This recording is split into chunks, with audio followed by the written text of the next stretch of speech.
Prostate cancer হতে পারে, even brain cancer এবং কিন ক্যান্সার, সো মেনি ক্যান্সার আমাদের কাছে আসে। এরকম 18 ধরনের ক্যান্সার যখন আমাদের কাছে আসে তাদেরকে যন্ত্রণা কমাতে পারি।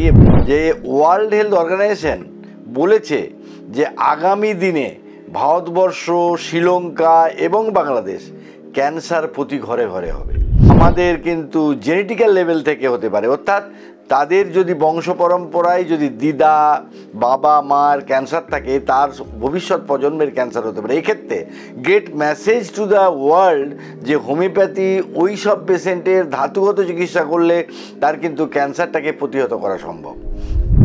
বহু মানুষের সঙ্গে যৌন সঙ্গম করেন এবং তাদের অর্থাৎ পলিগ্যামি, তাদের কিন্তু এই মহিলাদের ক্ষেত্রে ইউট্রাসে ক্যান্সার হওয়ার সম্ভাবনা বাড়ে। আর কি না, history of abortion, it is a one cause for the cancer. Mobile ফোনটা আমরা রাত্রে শুতে যাব তখন অফ করে দিতে হবে, এবং নট অনলি দ্যাট, অফ করার পরেও বিছানায় রাখা যাবে না, অর্থাৎ শয্যা সঙ্গিনী করা যাবে না। এবং তার মাইক্রোরেজোনেন্স যেটা আমাদের ব্রেনের মধ্যে চলে আসে, এটা টিউমার এবং ব্রেন টিউমার হতে পারে, এবং ব্রেন টিউমারের পরে ক্যান্সার হওয়ার সম্ভাবনাও কিন্তু দেখা যাচ্ছে।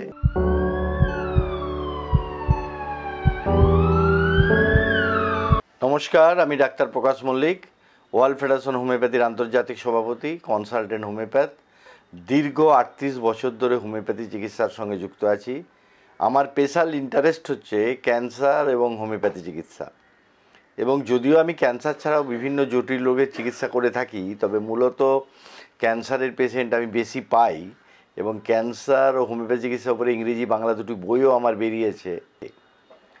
এবং এই ক্যান্সারের পেশেন্ট, একটা কোটি টাকার প্রশ্ন হতে পারে যে ক্যান্সারের পেশেন্ট কি হোমিওপ্যাথিতে ভালো হয়?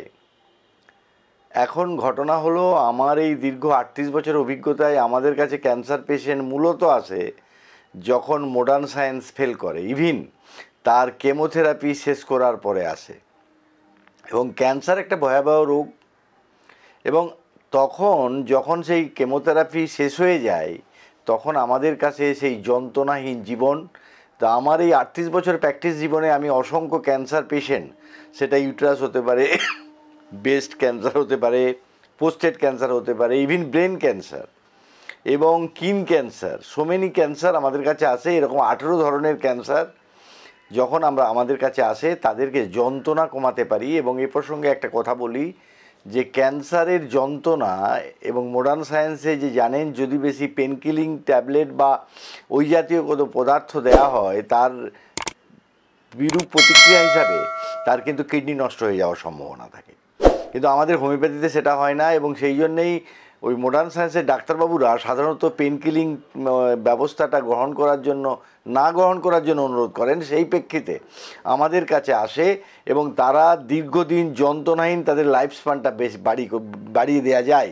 কিন্তু ঘটনা হলো যে ভালো করে দেওয়া, এই কথাটা বলাটা মিথ্যে কথা। আমার মনে হয় আমি মিথ্যের আশ্রয় নিই না, কিন্তু পেশেন্টকে দীর্ঘজীবন ভালো করে রাখা যায়।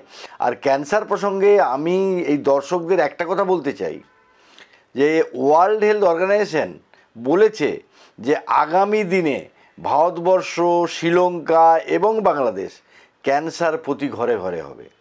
দক্ষিণাত্যের একটি বিশ্ববিদ্যালয় বলেছে যে এই ক্যান্সার হওয়ার কারণ কি। এবং আপনারা জানেন যে ক্যান্সার কিন্তু এখনও পর্যন্ত স্যাটিসফ্যাক্টরি ট্রিটমেন্ট নেই। তাই এই ক্যান্সার হচ্ছে, এই দক্ষিণাত্যের বিশ্ববিদ্যালয়টি বলছেন যে 3টে কারণ, এখানে 3টে বা 4টে কারণ ওরা সন্নিবেশিত করেছেন। তার মধ্যে একটা হলো অ্যানিম্যাল প্রোটিন বেশি টেক করা। আর কি বলেছেন? সন্তানকে বক্ষদুগ্ধ থেকে বঞ্চিত করা। আর বলেছেন যে আমাদের কিন্তু জেনেটিক্যাল লেভেল থেকে হতে পারে, অর্থাৎ তাদের যদি বংশ পরম্পরায় যদি দিদা বাবা মার ক্যান্সার থাকে, তার ভবিষ্যৎ প্রজন্মের ক্যান্সার হতে পারে। এক্ষেত্রে great message to the world যে হোমিওপ্যাথি ওই সব পেশেন্টের ধাতুগত চিকিৎসা করলে তার কিন্তু ক্যান্সারটাকে প্রতিহত করা সম্ভব। এবং আমি অ্যানিম্যাল প্রোটিন কম খেতে বললাম। আর একটা ব্যাপার হচ্ছে কি, যে ক্যান্সার পেশেন্টের কয়েকটা খাবার যদি আমরা ঠিকঠাক করে খাই, এবং এই প্রসঙ্গে একটা বলি, আপনাকে প্রোটিন সমৃদ্ধ সুষম খাবার খেতে হবে এবং সেই সঙ্গে সঙ্গে যাদের ফ্যামিলিতে জেনেটিক্যাল প্রবলেম আছে ক্যান্সারের ক্ষেত্রে তাদের কিন্তু যদি হোমিওপ্যাথি ধাতুগত চিকিৎসা করা যায় তাহলে ক্যান্সার কিন্তু ভালো হয়ে যাওয়ার সম্ভাবনা এবং নট অনলি দ্যাট ক্যান্সারকে প্রতিহত করা সম্ভব এবং একটা স্ট্যাটিস্টিক্যালি বলা হচ্ছে প্রায় 20% ক্যান্সারকে প্রতিহত করা সম্ভব। তাই ক্যান্সারকে ভয় পাওয়ার কোনো কারণ নেই। এবং আরেকটা ব্যাপার হচ্ছে অনেকে মনে করবেন যে ক্যান্সার হয়েছে বুঝবো কী করে, এটা একটা বড় প্রশ্ন। ক্যান্সার হয়েছে বুঝবেন এই কারণেই, যদি সেরকম কোনো কারণ ছাড়া যদি আপনার ওজন কমে যায় তাহলে কিন্তু আপনার ক্যান্সার হওয়ার সম্ভাবনা কিছুটা হলেও থাকতে পারে। আর কি অ্যাসিডিক প্রবলেমটা এমন হচ্ছে যে বারবার অ্যাসিড হচ্ছে, ডায়রিয়া হচ্ছে, কনস্টিপেশন হচ্ছে, পেট জ্বালা করছে, তাহলেও কিন্তু গ্যাস্ট্রিক আলসার এবং gastric ulcer May be the turns over to the cancer. এবং আরও যারা বহু মানুষের সঙ্গে যৌন সঙ্গম করেন এবং তাদের অর্থাৎ পলিগ্যামি, তাদের কিন্তু এই মহিলাদের ক্ষেত্রে ইউট্রাসে ক্যান্সার হওয়ার সম্ভাবনা বাড়ে। আর কি না, history of abortion, it is a one cause for the cancer.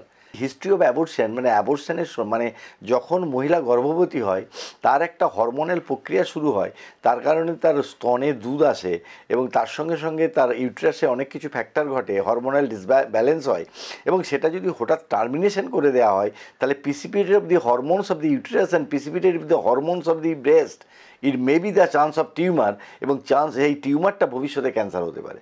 তাই আমরা কিন্তু এইসব ব্যাপারগুলো ভাববো। আর অনেক সময় হরমোনাল ট্যাবলেট অর্থাৎ মানে অ্যাকচুয়ালি ফ্যামিলি প্ল্যানিং করার জন্য যে সমস্ত পিলগুলো আমাদের খাওয়া হয়, যদি ডাক্তারবাবুর পরামর্শ না নিয়ে আপনি করে থাকেন তাহলেও কিন্তু ডিসব্যালেন্স অফ দি হরমোনস হয়ে আপনার it may be the chance of the cancer.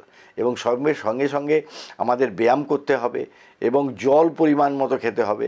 এবং এক্ষেত্রে বলবো যে প্রতি বছর আমাদের দেশে এটা হয় না, কারণ আমাদের দেশে অ্যাকচুয়ালি কেউ স্বাস্থ্যের জন্য বাজেট রাখে না। যখন স্বাস্থ্য খারাপ হবে তখন ভাবা যাবে। আমরা বেড়ানোর জন্য বাজেট রাখি, ছেলে মেয়েদের পড়াশোনার জন্য বাজেট রাখি, বাড়ি করার জন্য বাজেট রাখি, কিন্তু কখনোই আমরা স্বাস্থ্যের বাজেট রাখি না। কিন্তু অসুস্থ হবে না এরকম কেউ বলতে পারে? তো সেক্ষেত্রে বলতে পারি যে এই ক্যান্সার হওয়ার জন্যে প্রতি বছর যদি আপনি কি স্ক্যানিং করেন, এবং এখন কিন্তু আমাদের কাছে কিডনি ক্যান্সারের পেশেন্ট অনেক আসছে। তার কারণ কি? কারণ হচ্ছে আমরা ডাক্তারবাবুর পরামর্শ নিয়ে ডোজটা কমপ্লিট করি না। যে ডাক্তারবাবু একটা ওষুধ লিখেছেন 2টো করে ট্যাবলেট আপনি 15 দিন খাবেন, কিন্তু আপনার 4 দিন খেয়ে শেষ হয়ে গেল, তখন খেলেন না, তখন কিন্তু সেই কিডনির উপরে ভয়াবহ একটা পরিণতি হয় এবং সেলটা মানে বেড়ে যায়, অনিয়ন্ত্রিত সেল পলিফারেশন হয় এবং তার কারণ কিডনি ক্যান্সার, কিন ক্যান্সার। এবং সেই প্রেক্ষিতেই ব্রেন টিউমার, ক্যান্সার এগুলো আমার স্পেশাল ইন্টারেস্ট। এবং ব্রেন টিউমার আমি অনেক সময় আমাদের কাছে আসে, কিন্তু অনেকে তো সবাই তো আমাদের পরামর্শ নেয় না বা সেই বিশ্বাসযোগ্যতার জায়গায় আমরা যেতে পারি না। যদিও আমি এখন ব্রেন টিউমারের অনেকগুলো পেশেন্ট পাই, আর্লি স্টেজে পাই, তাদের আর অপারেশন করতে হয়নি। আর ব্রেন টিউমারের অপারেশন করার পরে 3টে কমপ্লিকেশন দেখা যেতে পারে। কি কমপ্লিকেশন? তার দৃষ্টিশক্তি চলে যেতে পারে, স্মৃতিশক্তি চলে যেতে পারে, প্যারালিসিস হয়ে যেতে পারে।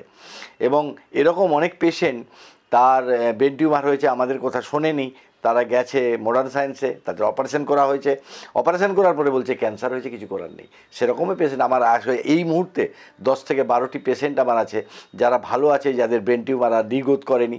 আর কিছু পেশেন্ট পেয়েছি যাদের রিগ্রোথ হয়েছে, সেই রিগ্রোথ হয়েছে 2বার 3বার অপারেশন করার পরে তারা আবার অপারেশন করার জন্য তারা মানে অনুমতি নিয়েছে বা চাইছে, কিন্তু তারা আর করতে চায়নি। আমাদের কাছে সেসব পেশেন্টও ভালো আছে। এবং এই জন্যেই যদি কারো মাথা ঘোরে বা মাথার যন্ত্রণা সহজে কমছে না, তখন সিটি স্ক্যান করবেন। যদি ব্রেন টিউমার থাকে, ব্রেন টিউমার থেকেও কিন্তু এখন ক্যান্সার হওয়ার প্রবণতাটা অনেক বেড়ে যাচ্ছে।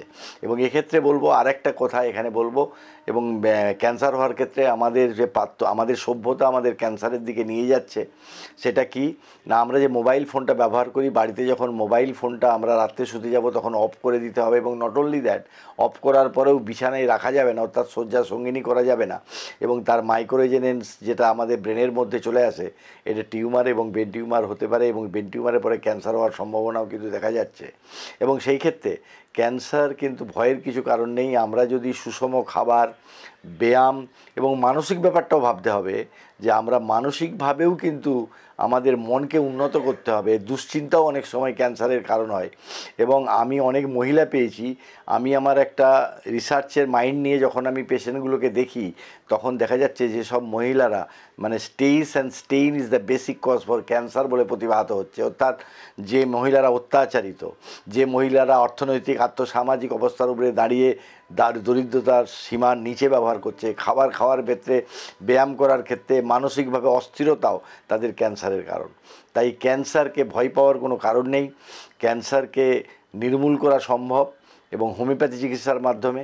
এবং আমি আগেই বলেছি, যদি কারো জেনেটিক্যাল লেভেলে ক্যান্সার থাকে তাহলে কিন্তু সেটাকে যদি আমরা হোমিওপ্যাথি ধাতুগত চিকিৎসা করি তাকে কিন্তু প্রতিহত করা যাবে, ক্যান্সার হবে না। এবং আরেকটা ব্যাপার বলতে চাইছি এই ক্ষেত্রে, যে ক্যান্সার কিন্তু প্রত্যেক মানুষের মধ্যেই আছে, সেটা ডেভেলপ করে তার পরিবেশ এবং আমাদের একটা কনস্টিটিউশনাল ট্রিটমেন্ট, যেটাকে আমি ধাতুগত চিকিৎসা বলছি। Constitution is a nothing but a accumulation of the hereditary character influence by the environment. এবং সেইটা যদি আমরা ঠিকঠাক করতে পারি, ক্যান্সারকে প্রতিহত করা কিন্তু কোনো মতেই কষ্টকর ব্যাপার নয়। যদি ক্যান্সার জেনে যান প্রথমেই আসতে পারেন, আর না হলে যখন তার কমপ্লিকেশন হচ্ছে। এবং আমি একটা কথা বলি যে ক্যান্সারের কিন্তু মডার্ন সায়েন্সের সঙ্গে সঙ্গে যদি আমরা হোমিওপ্যাথি চিকিৎসাও নিই, কারণ এই কেমোথেরাপি চলার সময় নর্মাল সেল, অ্যাবনর্মাল সেল যেমন নষ্ট হয়, নর্মাল সেলও নষ্ট হয়। কিন্তু আমাদের হোমিওপ্যাথি চিকিৎসা করলে ওই নর্মাল সেলটাকে আবার নর্মাল থাকতেও সাহায্য করতে পারে। এবং নট অনলি দ্যাট, এবং চিকিৎসা করার ব্যাপারে হোমিওপ্যাথি চিকিৎসা করতে যে কোনো সময়ই আপনি আসতে পারেন। কিন্তু যখন, এবং এক্ষেত্রে আমি বলবো যে আপনি কিন্তু যখনই কোনো অস্বাভাবিকতা লক্ষ্য হচ্ছে, আমি আগেই আমার এই কথাই বলেছি, যখন আপনার কোনো কারণ সেভাবে নেই অথচ ওজন কমে যাচ্ছে তাহলে কিন্তু হবে। আর একটা বলবো যে লিভার ক্যান্সার আমাদের কাছে প্রচুর আসছে, যেটা বলে সিরোসিস অফ লিভার। সেই লিভার সিরোসিসের কিন্তু alcohol drinking is the one basic cause. সেক্ষেত্রে কিন্তু অ্যালকোহলটা খাওয়া যাবে না। তার মানে আবার কিন্তু এই ফ্যাটি লিভার হয়, সেটাকে দুটো ভাগে ভাগ করা যায়, একটা হচ্ছে অ্যালকোহলিক, একটা নন অ্যালকোহলিক। এবং নন অ্যালকোহলিক মানে যারা উপোস থাকে, যারা ঠিক সব খায় না, তাদেরও হতে পারে। এবং সেই লিভারটাকে ঠিক করার জন্য হোমিওপ্যাথি ইজ দ্য বেস্ট। এবং প্রথম থেকে যদি চিকিৎসা করেন ক্যান্সার পর্যন্ত গড়াবে না। আর ক্যান্সার যদি হয়েও যায় তখন কিন্তু হোমিওপ্যাথি চিকিৎসা আপনার এই ক্যান্সারের হাত থেকে আপনাকে রক্ষা করে দিতে পারবে। আর আমি যেটা বলছিলাম যে ডিএনএ আরএনএ টেস্ট করে যদি করা যায় তাহলে আপনার তো ভালো হবেই, অপরপক্ষে কিন্তু আপনার পরবর্তী প্রজন্ম ক্যান্সারটা প্রবাহিত হবে না। এবং ঘটনা হলো এই যে আমি আরএনএ ডিএনএ জেনেটিক্স টেস্টের কথা বললাম, ভবিষ্যতে কিন্তু আরএনএ ডিএনএ টেস্ট করেই কিন্তু ট্রিটমেন্টটা হবে। এবং আপনারা জানেন যে এখন যে জেনেটিক্যাল লেভেলে যে ট্রিটমেন্ট, সেটা বলছে যে জেনেটিক্যাল ম্যাপ 97টা জেনেটিক্যাল ম্যাপ তৈরি হয়েছে এবং তার মধ্যে বলছে যে জিনটা এফেক্টেড সেই জিনটাকে যদি আমরা ফেলে দিতে পারি সেক্ষেত্রে কিন্তু তাহলে আর ক্যান্সারটা হবে না। আর আমাদের ওষুধ দিয়ে সেই জিনটাকে ফেলতে হবে না, কিন্তু ফেললেও একটা সমস্যা আছে। আমি এ ব্যাপারে আমাদের যারা আমেরিকাতে যারা ক্যান্সার নিয়ে রিসার্চ করে তাদের সঙ্গে আমি একটা কনভারসেশন করেছিলাম। সেখানে আমার একটা নলেজ খুব মানে পুওর নলেজই বলা যায়, তবুও আমি সেটা বলেছিলাম এই যে আমরা ছোটোবেলায় পড়েছি যে অভিশ্রবিত পদ্ধতি, অর্থাৎ একটা পোটাটোতে দুটো যদি গর্ত করি তার মধ্যে একটা রঙিন জল দিই, সেই রঙিন জলটা কিন্তু অপর যে ভ্যাকেন্ট গর্তটাতে চলে আসে, কিন্তু পুরোটা আসে না। তার কারণে মাঝের যে অংশটা আছে সেই অংশটাতে কিন্তু ওই রঙিন দ্রব্যটা থেকে যায়। সেরকম যদি জেনেটিকটা ফেলেও দেন তাতেও থেকে যায়, কিন্তু হোমিওপ্যাথি চিকিৎসা করলে ওটা কিন্তু পুরোপুরি নির্মূল হবে। এবং আপনারা জানেন যে homeopathy is the permanent cure. এবং এই এর মধ্যে প্রেসক্রিপশান ইউটিউব চ্যানেলের মধ্যে আমি কৃতজ্ঞতা জানাচ্ছি চ্যানেল অধিকর্তাকে। এবং সেই সঙ্গে বলবো আপনাদের এই মেসেজটা দেওয়া যে হোমিওপ্যাথি যে কোনো সময় ট্রিটমেন্ট করা যেতে পারে এবং হোমিওপ্যাথি শেষ অবস্থায় কিন্তু আপনার আশার আলো দেখাতে পারে। যন্ত্রণাহীন দীর্ঘ জীবন দান করার ক্ষেত্রে হোমিওপ্যাথির একটা বিরাট অবদান আছে। এবং এই জেনেটিক্যাল যে ট্রিটমেন্ট হয় এটা আমার কথার কথা নয়, এটা কিন্তু কোনো ভাবাবেগ নয়। ক্যালকাটা ইউনিভার্সিটি ডক্টর বলরাম জানা বোটানি ডিপার্টমেন্টে একটা গবেষণা করেছিলেন জুটকে নিয়ে, অর্থাৎ পাটকে নিয়ে। তাতে বলছেন আর্সেনিক অ্যালবাম 30-201 দিয়ে জুটের ক্যারেক্টার চেঞ্জ হয়ে গেছে এবং জেনেটিক্যাল মিউটেশন চেঞ্জ হয়ে গেছে। এবং এই গবেষণাটা শুধু ক্যালকাটা ইউনিভার্সিটির first PhD in homeopathy in Calcutta university. এবং নট অনলি দ্যাট, পৃথিবীর 10টা দেশে এই মানে এটাকে অ্যাকসেপ্ট করেছে। তাহলে বুঝতেই পাচ্ছেন হোমিওপ্যাথি যে দীর্ঘদিন গ্রহণযোগ্যতা বাড়ছে এ বিষয়ে কোনো সন্দেহ নেই। তাই কোনো মনে দ্বিধাদ্বন্দ্ব না রেখে হোমিওপ্যাথির উপরে যদি বিশ্বাস রাখেন আপনাকে দীর্ঘ জীবনদান এবং হোমিওপ্যাথি চিকিৎসার মাধ্যমে ক্যান্সারকে প্রতিরোধ করা সম্ভব, এটুকু বলতে পারি। সবশেষে বলি, আমাদের এই চ্যানেলে যদি আপনার ভালো লাগে তাহলে সাবস্ক্রাইব করবেন, লাইক করবেন, এবং যদি আপনাদের কোনো জিজ্ঞাসা থাকে কমেন্ট বক্সে গিয়ে আপনারা যদি আমাদেরকে জানান তাহলে আমরা নতুন নতুন ভিডিও করতে উৎসাহিত হব। এবং সর্বোপরি বলি, আমাদের ভিডিও দেখে যদি আপনাদের জীবন চলার ছন্দ সামান্যতম ছন্দায়িত হয় তাহলে আমাদের কথা বলাটা সার্থক বলে মনে করব। নমস্কার।